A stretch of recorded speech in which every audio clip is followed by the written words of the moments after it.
everyone. We begin the readout tonight with a throwback to the not-so-distant past. Remember Benghazi? Over the span of 4 years, we witnessed 10 different investigations into that tragic attack on a diplomatic compound in which 4 Americans died, with investigations in the House and the Senate, as well as the State Department and the FBI. We heard more than 16 hours of public testimony from former Secretary of State Hillary Clinton, who faced demeaning and outright hostile questioning from overzealous Republican lawmakers. Benghazi was literally all they could talk about. Some even dreamed it could be the first step toward impeaching President Obama, and after that, preventing Secretary Clinton from becoming president. And if that didn't work out, impeaching her after the 2016 election. But after all the frankly delusional, obsessive focus, and Benghazi becoming practically a swear word for Republicans, many of whom probably couldn't find Benghazi on a map, pop quiz, what country is it in? There was no evidence of any actual scandal, no bombshell, no revelations, no supposed stand-down order, as Republicans had promised. It was all just horsepucky. Fast forward to today, and the same guy who was central to shaking the Benghazi shiny keys as a political ruse is the current leader, quote-unquote, of House Republicans, Kevin McCarthy. Only now he's suddenly not so into investigations. Today, Kevin came out against legislation to form a bipartisan commission to investigate the MAGA siege of our Capitol on January 6th, just 24 hours before the vote tomorrow. Despite his support for the many reboots of the Benghazi probe, McCarthy had the nerve to say that a January 6th commission would be redundant. Quote, given the now duplicative and potentially counterproductive nature of this effort, I cannot support this legislation, he said. But his incoherence doesn't end there. Instead of focusing solely on the siege itself, Kevin wants the January 6th commission to investigate other things, like the Black Lives Matter protests, which have absolutely nothing to do with the insurrection that nearly decapitated our government. It would be like asking the 9/11 commission to investigate the Rodney King beating and protests. The two are completely unrelated.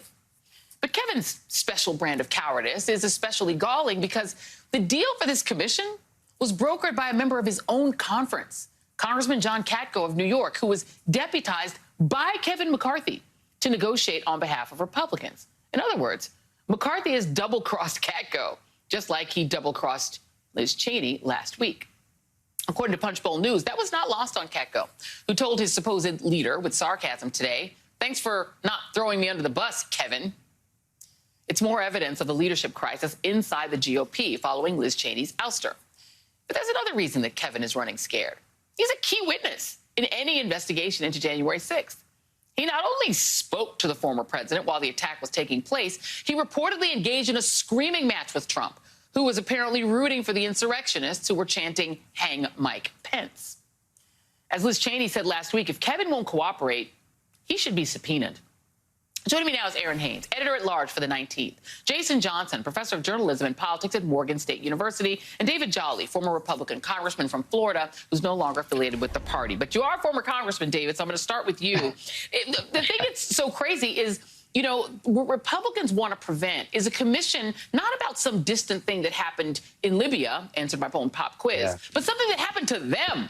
I want to go to, this is 4. I'm going to skip down. Sorry for my producers here. This is Andrew Clyde. This is him comparing the insurrectionists last week to tourists. Take a listen to Andrew Clyde. There he is on January 6th. Here's what he said about the insurrectionists last week.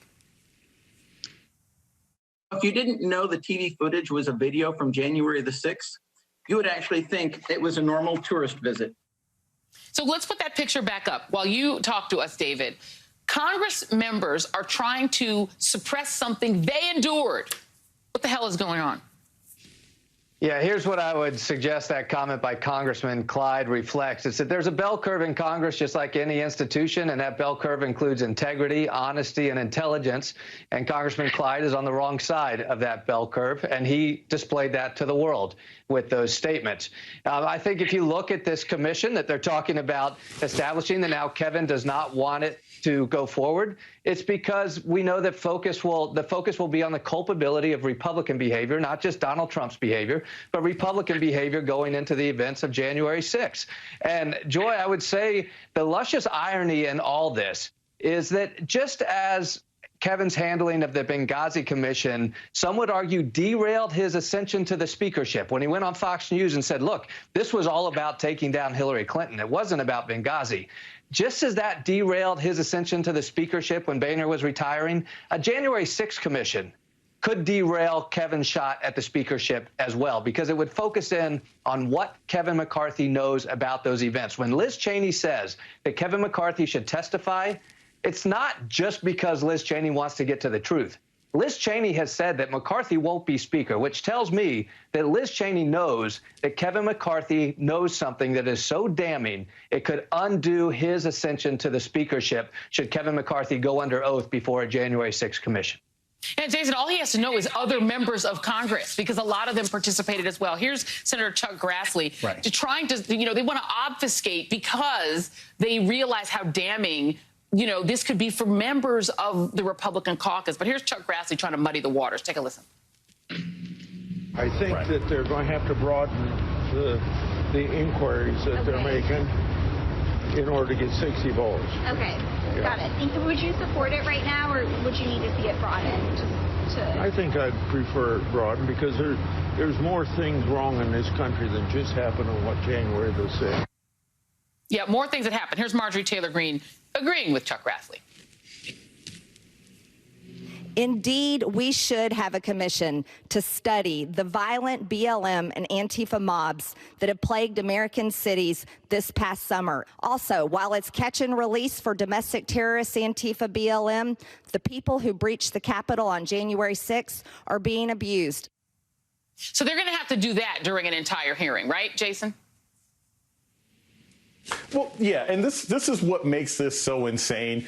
I don't know why the Democrats are even bothering to try and make a bipartisan commission at this point. The Republicans know that many of them are potentially complicit, either in not standing up when this was happening or obfuscating people who might have been involved. I keep going back to Nikki Sherrill, who is the congresswoman, who said at the very beginning, fairly confident that I saw people giving tours to folks who showed up later as insurrectionists, and the Republican Party doesn't want a real investigation. This is the empire saying, like, all right, you got the Death Star. We don't have to do the whole investigation into Darth Vader. Why do we have to talk about that? But you can't go forward. The country can't go forward unless we have an investigation, because I promise you, whoever was responsible for this and the people in Congress who were responsible for this will try again at some point. I think the Democrats just need to go it alone and forget about getting Republicans involved. Well, they're not going to have to. I mean, the vote is going to pass tomorrow, Aaron. It's going to happen. This commission is going to pass, and then it's going to occur, and then the people who are going to be spotlighted are going to be a bunch of Republicans who were given the high fists to the insurrectionists. Yeah, that's exactly right, Joy. And look, you could mistake that footage for a lot of things, maybe Civil War reenactment, maybe Call of Duty footage, but what it was not was just another group of tourists at the Capitol on January 6th. And so, I think that was what a lot of Americans saw. And to Jason's point, this commission really is for the majority of Americans who saw that as the violent, racist insurrection that it was, attempting to delegitimize Black voters and want accountability on this, just as those insurrectionists, many of whom, are facing federal charges and could be going to federal prison for being peaceful tourists that day, according to Congressman Clyde. Republicans in Congress also need to face accountability. And if indeed it was a peaceful day at the Capitol, let that come out in the commission's findings. Why not have them study this? And to your point about, folks on the Republican side who continue to try to create this false equivalency to the overwhelmingly peaceful Black Lives Matter protests that happened last summer. And that was documented as overwhelmingly peaceful, right? That is the other big lie. That some folks are continued to be dug in on, and that they are attempting to perpetuate and connect to this January 6th commission. For you first, Aaron, and then David Jolly, I wonder if Val Demings might end up on this commission, or should she? I mean, she already participated in the impeachment of Donald Trump. She appears now to be running for United States Senate. You interviewed her about that. Is the other fear that someone like Val Demings might end up on that commission and get to do some questioning of some people like Kevin? Well, I'm not sure that that's going to happen, Joy, but I did ask Congresswoman Demings about this, being that she was a former impeachment manager. She is a member of law enforcement who is very supportive of those Capitol Police who were, having to defend her and her colleagues on January 6th. And what she said was that she wanted to see a 9/11 style commission that had members who were not in Congress, right? So folks who were not directly involved with this, taking kind of an unbiased, objective approach to studying the events of that day and coming up with a conclusion that really is unimpeachable. And so while she was certainly in favor of that commission, she was saying that she is not somebody that would want to be on it, but wants to see folks who are impartial really weighing in on the events of the day. But whether or not she's on it, David Jolly, how damaging is it going to be for Republicans, for the nation, to relive through this commission the events of January 6th? Oh, it's going to be incredibly damaging, because as much as they want to draw some type of parody to Black Lives Matter or to other protests, that simply cannot hold in this event. And it is lunacy for Republicans to suggest it, and we should call them out every step of the way.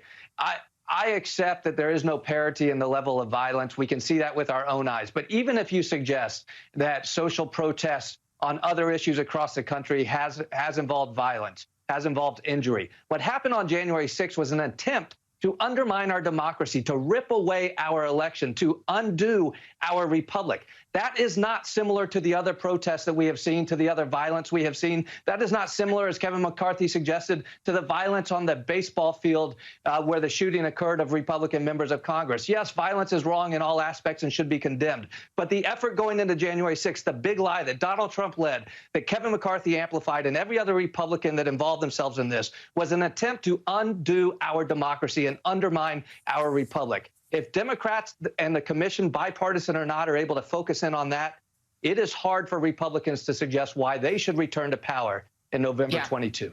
And Jason Johnson, that brings us to 2022, in which this now becomes the story in that election.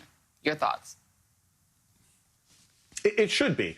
Every single Democrat needs to nationalize this election as soon as possible. And look, the whole idea of comparing, what happened on January 6th of last summer, it doesn't make any sense one way or another. You saw more arrests at peaceful protests in Louisville after Breonna Taylor was killed than you saw during the insurrection. It's taken like months before the insurrection got to 400 different arrests, not to mention the fact that there's a huge difference between your youth pastor with a Black Lives Matter sign in the middle of a Target parking lot and a bunch of people with guns and weapons beating and abusing police officers to go take over the United States of America. The Democrats, 2022 is theirs to lose.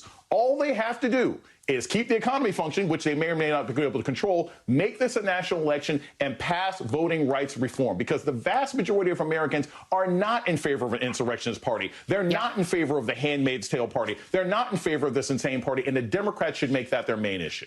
Shots, checks, and democracy. Keep it simple. That is the issue in 2022. Aaron Haynes, Jason Johnson, David Jolly, thank you all very much.